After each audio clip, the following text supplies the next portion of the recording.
First up, let's talk about Nancy Wake, a fearless Australian woman the Nazis feared so much they put a 5 million franc bounty on her head. Nicknamed the White Mouse because she was impossible to catch, Wake worked as a spy, smuggler, and leader of the French resistance.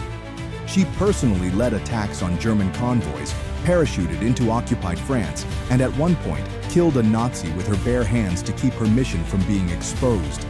After the war, she brushed it off like it was no big deal.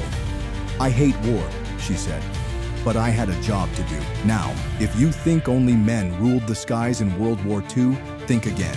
Meet the Night Witches, a squadron of Soviet women who flew biplanes made of wood and fabric to bomb Nazi supply lines.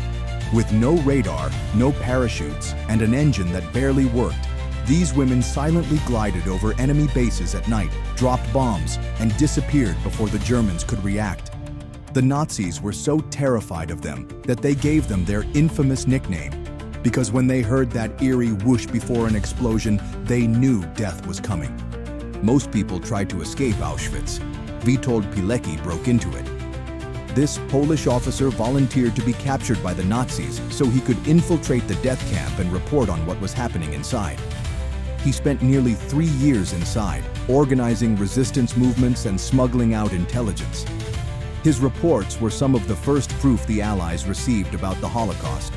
Eventually, he escaped, fought in the Warsaw Uprising, and continued resisting until the very end. And yet, his story was buried for decades.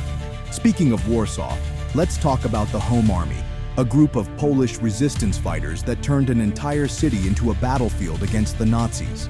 During the Warsaw Uprising in 1944, teenage boys and girls armed with homemade grenades and stolen guns took on the German war machine.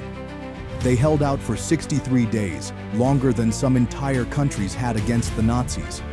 Though the uprising was ultimately crushed, their bravery became a symbol of defiance that inspired generations. While Europe burned, another fight was raging in the Pacific. After the Japanese occupied the Philippines, local fighters took to the jungles and waged a guerrilla war that lasted years. They ambushed enemy patrols, destroyed supply lines, and even built secret radio networks to send intel to Allied forces. When General MacArthur famously said, "I shall return," these guerrillas were the ones who helped make it happen. These resistance fighters weren't famous generals or world leaders. They were teachers, students, farmers, and pilots, people who stood up when it mattered most. Their names might not be in every history book, but their courage, unforgettable.